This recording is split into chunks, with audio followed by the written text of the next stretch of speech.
Energi iblis meledak memenuhi langit saat Wang Lin membebaskan kekuatan terakhirnya. Dengan kesepakatan berbahaya, iblis kuno menyatu ke dalam tubuhnya, mengubahnya menjadi wujud penuh kegelapan. Pertarungan mencapai puncak. Wang Lin menggunakan teknik terlarang, mengekstrak jiwa planet seribu ilusi, melawan kekuatan surgawi dari giok leluhur. Dua kekuatan bertabrakan, mengguncang seluruh dunia, hingga akhirnya pertahanan keluarga Huan runtuh. Di tengah kehancuran, Huan Wuqing mencoba bertahan, namun ditelan oleh iblis dalam sekejap. Semua berakhir. Liu Mei, di ambang kematian, meninggalkan satu pesan terakhir, sebuah penyesalan, dan cara untuk menyelamatkan anak mereka. Wang Lin tidak menghancurkan keluarga Huan, bukan karena tak mampu, tapi karena hatinya telah lelah. Ia memilih pergi. Bertahun-tahun kemudian, jauh dari dunia kultivasi, Wang Lin hidup sebagai manusia biasa bersama putranya, Wang Ping. Tanpa kekuatan, tanpa ambisi, hanya kehidupan sederhana yang damai. Namun di balik ketenangan itu, takdir belum benar-benar berakhir. Di planet Ranyun yang luas, ayah dan anak itu mengembara melintasi gunung dan sungai, meninggalkan jejak di setiap penjuru dunia. Mereka mendaki puncak demi puncak, berdiri di ketinggian, memandang bumi yang menyusut di bawah kaki. Angin gunung meniup jiwa Wang Ping, perlahan mengikis kelemahannya. Meski tubuhnya fana, batinnya ditempa, hingga mencapai keteguhan baru. Wang Lin tidak pernah mengajarinya teknik kultivasi. Ia membimbing dengan cara sederhana, minum dari mata air, makan dari alam, beristirahat di bumi, dan hidup selaras dengan langit. 3 tahun berlalu, mereka beralih ke sungai, menyusuri arus deras, menantang ombak, tertawa di atas perahu kecil. Di sisi ayahnya, Wang Ping merasakan kebebasan tanpa kesepian. "Ayah, aku akan menemanimu seumur hidup," kata Wang Ping mantap. Perjalanan berlanjut ke lautan. Dunia Wang Ping meluas tanpa batas. Petir di permukaan air, paus raksasa, dan fata morgana menjadi bagian dari pandangannya. 5 tahun kemudian, mereka kembali ke daratan. Kini Wang Ping telah berubah. Meski masih fana, jiwanya telah menampung dunia. Kebencian dalam dirinya hampir lenyap. Tersisa sedikit yang hanya bisa dihapus oleh reinkarnasi. Mereka tiba kembali di Gunung Qilian. "Tidak ingin kembali ke desa?" tanya Wang Lin tenang. "Tidak," jawab Wang Ping singkat. Mereka mendaki hingga puncak. Di atas awan, Wang Ping tersenyum. "Dulu aku ingin ke sini untuk menghirup awan," katanya ringan. Wang Lin hanya tersenyum tipis. Tak lama, hujan dan guntur turun. Dunia seperti disucikan, lalu pelangi muncul di langit. Saat itulah, sebuah pedang terbang melintas, membawa seorang kultivator berwibawa. Wang Ping terpaku, hatinya bergetar. "Ayah, itu abadi?" tanyanya pelan. "Ya," jawab Wang Lin. Setelah lama diam, Wang Ping menatap ayahnya. "Ayah, aku benar-benar tidak boleh berkultivasi?" Wang Lin tidak menjawab. Ia hanya menggeleng perlahan, kesedihan samar tersimpan di matanya. Sejak saat itu, Wang Ping terdiam. Di perjalanan menuju kota, ia akhirnya berkata lirih, "Ayah, aku ingin berkultivasi." Wang Lin menatap keluar. Suaranya tenang namun tegas. "Kau tidak cocok." "Mengapa?" tanya Wang Ping, menahan gejolak hatinya. Wang Lin hanya menatapnya dalam diam, seperti dulu. Waktu berlalu dalam sunyi. Akhirnya, Wang Ping menunduk. "Aku mengerti, ayah." Di dalam kereta yang berguncang perlahan, Wang Lin menarik pandangannya keluar, menyembunyikan kesedihan yang tak pernah ia ungkapkan. Hanya dirinya yang mengetahui alasan sebenarnya mengapa ia melarang Wang Ping berkultivasi. Alasan yang tak pernah bisa ia ucapkan. Keheningan menyelimuti ayah dan anak itu. Setelah lama, Wang Ping menatap ayahnya dan berkata pelan, "Ayah, aku salah." Wang Lin hanya tersenyum lembut, tanpa menjawab. Tak lama, mereka tiba di kota Fastwater. Kota besar yang ramai dan makmur. Bagi Wang Ping, dunia itu terasa baru. Matanya dipenuhi rasa ingin tahu, seolah semua kegelisahan sebelumnya lenyap. Mereka memasuki sebuah restoran. Wang Lin duduk tenang, meminum anggur sementara Wang Ping mencicipi makanan. "Mulai sekarang kita tinggal di sini," kata Wang Lin datar. Wang Ping tersenyum. "Tempat ini berbeda, seperti dunia lain," ujarnya. Namun, cibiran tiba-tiba terdengar dari meja sebelah. Seorang pemuda berjubah ungu menatapnya dengan sinis. "Baru pertama kali masuk kota, sudah bicara besar," katanya mengejek. Wang Ping mengernyit, namun diam. Pemuda itu melanjutkan dengan nada merendahkan. "Dengan wajah seperti itu, sayang sekali lahir sebagai pria. Akan lebih cocok jadi pelacur." Kali ini, Wang Ping menoleh, tatapannya dingin. "Wajahmu juga bagus," balasnya tenang. "Sayangnya, lahir untuk seorang bajingan." Wajah pemuda itu mengeras, Namun sebelum ia bereaksi, lelaki tua di sampingnya, seorang kultivator tahap core formation, mendengus dingin. "Kurang ajar, biarkan aku mengajarimu," katanya, lalu melempar sumpit seperti kilat menuju bahu Wang Ping. Seketika, sumpit itu kehilangan kekuatan dan jatuh lembut di samping Wang Ping. Wang Lin telah mengangkat pandangannya, tatapannya dingin, hanya satu lirikan. Namun bagi lelaki tua itu, seolah petir menghantam jiwanya. Pikirannya bergetar, inti emasnya retak, darah mengalir dari mulutnya. Tubuhnya gemetar hebat, jatuh dari kursi dengan wajah pucat. "Ah, apa ini?" gumamnya ketakutan. Restoran mendadak sunyi. Pemuda berjubah ungu membeku, matanya dipenuhi kebencian. Wanita di sampingnya pun terdiam, tak percaya. Wang Lin meneguk anggur, lalu berkata dingin, "Aku tidak membutuhkanmu untuk mengajar anakku." Suasana membeku. Dalam satu tatapan, seorang kultivator core formation hampir runtuh, dan tak seorang pun berani bergerak. Lelaki tua tahap core formation itu tak berani bersuara. Energi intinya bocor, nyawanya bergantung pada pil yang nyaris tak mampu menahan kehancuran. Kabut hijau tipis keluar dari tubuhnya. Pemuda berjubah ungu menatap Wang Lin dengan dingin. "Kau berani menyinggung keluarga Sun?" Belum sempat ia menyelesaikan kalimatnya, Wang Lin melambaikan tangan. Tubuh pemuda itu langsung gemetar dan jatuh tak berdaya. Wang Lin tidak membunuhnya. Di matanya, pemuda itu hanyalah manusia biasa. Adegan itu membuat Wang Ping tertegun. Untuk pertama kalinya, ia benar-benar menyadari ayahnya jauh melampaui kultivator biasa. Seorang wanita muda, Qingyi, maju dengan hormat. "Senior, kami bersalah," ujarnya hati-hati. Wang Lin tidak menanggapi. Ia hanya meneguk anggur. Wang Ping tersenyum ringan. "Nona Qingyi, kau juga kultivator?" tanyanya ramah. Wajah Qingyi memerah.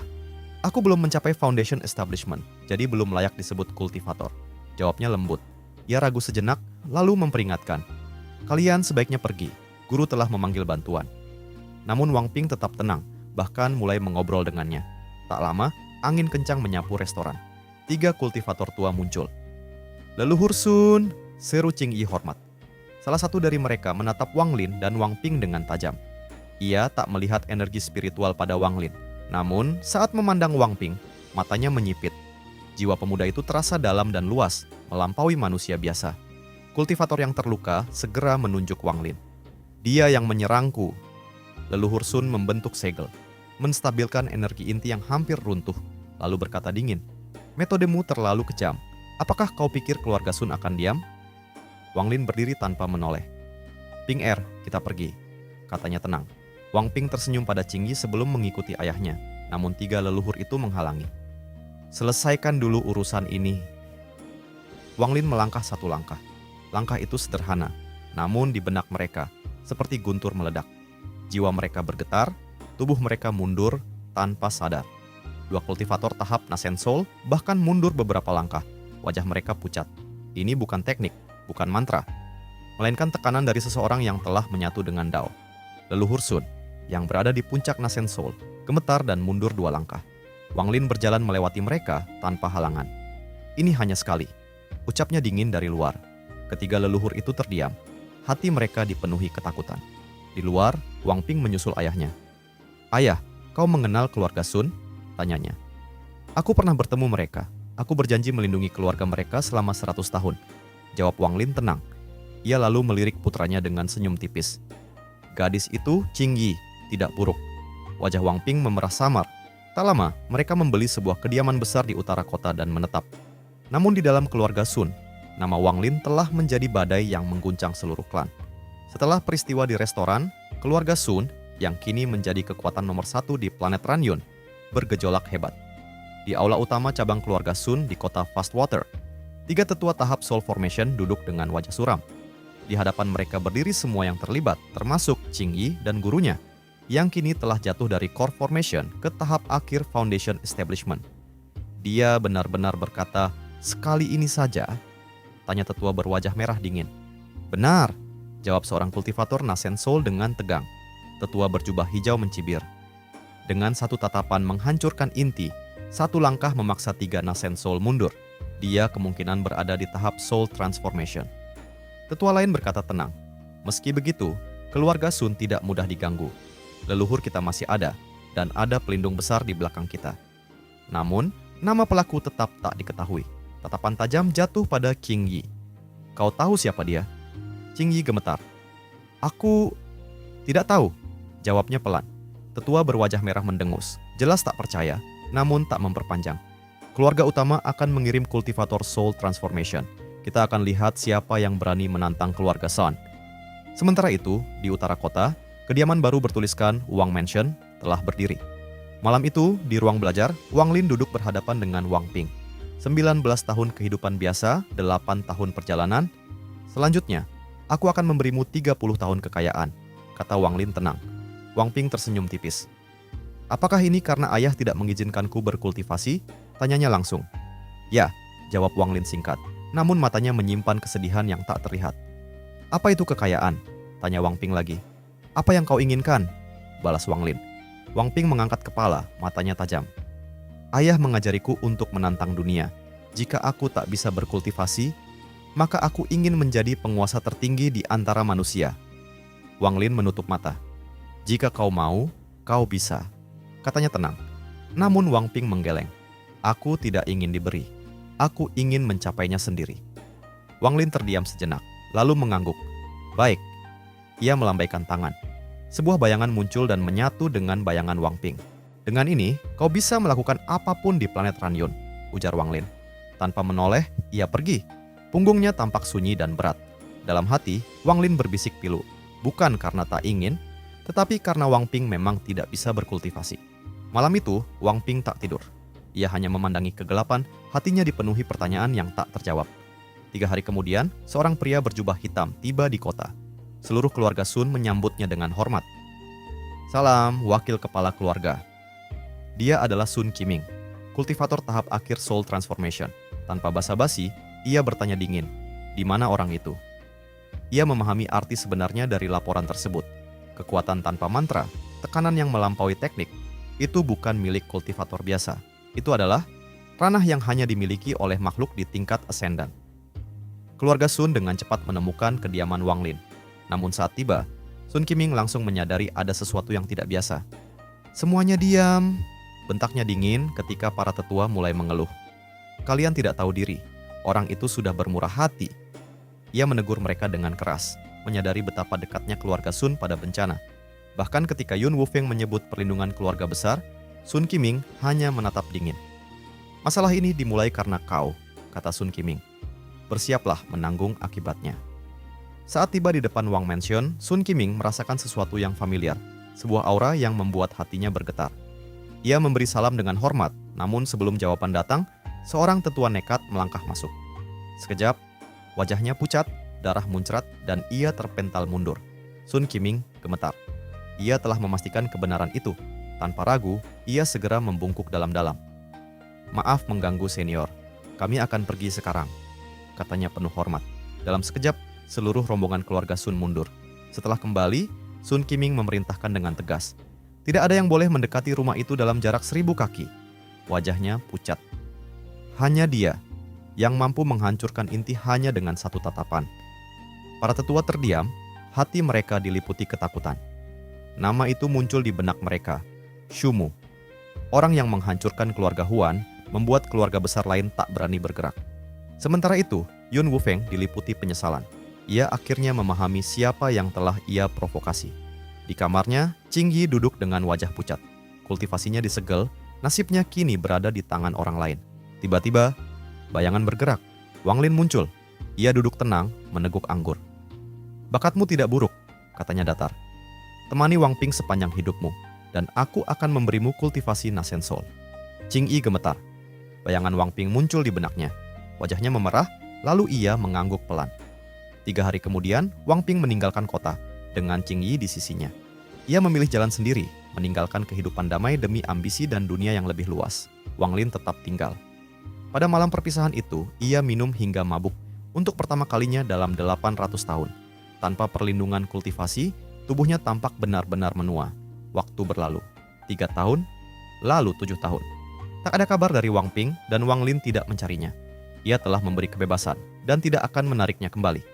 Di utara planet Ranyun, sebuah kekuatan baru bangkit. Sekolah surga.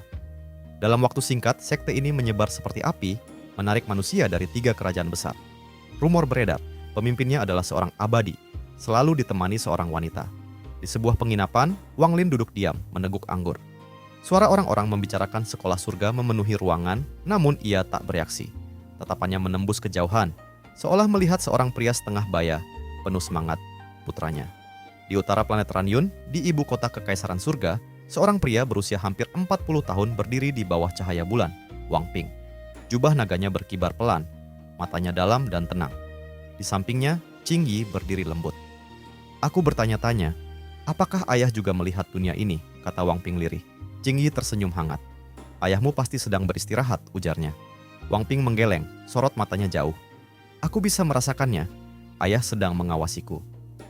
Di kota Fastwater, Wang Lin duduk sendiri di halaman. Daun gugur berjatuhan, kembali ke akar. Seperti anak yang pergi, namun pada akhirnya akan kembali. Waktu mengalir tanpa suara. 5 tahun kemudian, dunia fana berguncang. Sekolah surga yang dipimpin Wang Ping menyebar ke seluruh 3 kekaisaran. Saat kekaisaran Dishan mencoba menindasnya, hanya dalam setengah bulan militer mereka jatuh tanpa pertumpahan darah.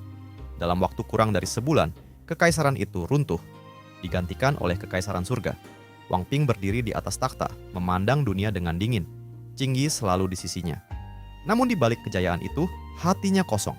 Seolah semua ini hanya untuk membuktikan sesuatu kepada satu orang. Waktu terus berjalan. 5 tahun, lalu 7 tahun. Perang kembali pecah saat kekaisaran Dakin dan Chen Yun menyerang. Namun ketika Wang Ping turun tangan, para kultivator mundur satu persatu. Perlahan, dunia fana kembali berada di bawah kendalinya. Di tengah perang, Wang Ping berdiri di luar tenda militer, menatap Gunung Qilian di kejauhan. Rambut di pelipisnya telah memutih. Aku lelah, bisiknya dalam hati. Qing Yi mendekat. Itu tempat masa kecilmu, bukan? Ingin kembali? Tanyanya lembut. Ayo, jawab Wang Ping pelan. Mereka kembali ke desa Fallen Moon. Penduduk desa menatap mereka dengan waspada, tak mengenali sosok yang dulu pernah hidup di sana. Waktu telah menghapus segalanya. Wang Ping memandang mereka, lalu tersenyum pahit. Tak ada yang tersisa, gumamnya. Ia hendak melangkah menuju gunung belakang, namun sebuah suara ragu terdengar. Wang Ping? Ia berhenti. Di hadapannya, seorang wanita paruh baya menatapnya. Dalam wajah tua itu, ia melihat bayangan gadis yang pernah berkata, "Aku benci kamu." Kenangan yang terkubur perlahan bangkit kembali. Sementara itu, jauh di luar planet Ranyun, di dekat planet Yunxia, Tanlang melesat seperti meteor. Ia berhenti di depan planet yang diselimuti kabut, matanya bersinar tajam. Ada harta besar di sini. Gumam Tanlang penuh gairah. Aura yang ia rasakan bahkan sebanding dengan harta terbesarnya di masa lalu. Tanpa ragu, ia memanggil tungku raksasa dan menerobos kabut. Aku harus melihat, harta apa ini? Katanya dingin. Tubuhnya menghilang dalam kabut, menuju misteri yang belum terungkap.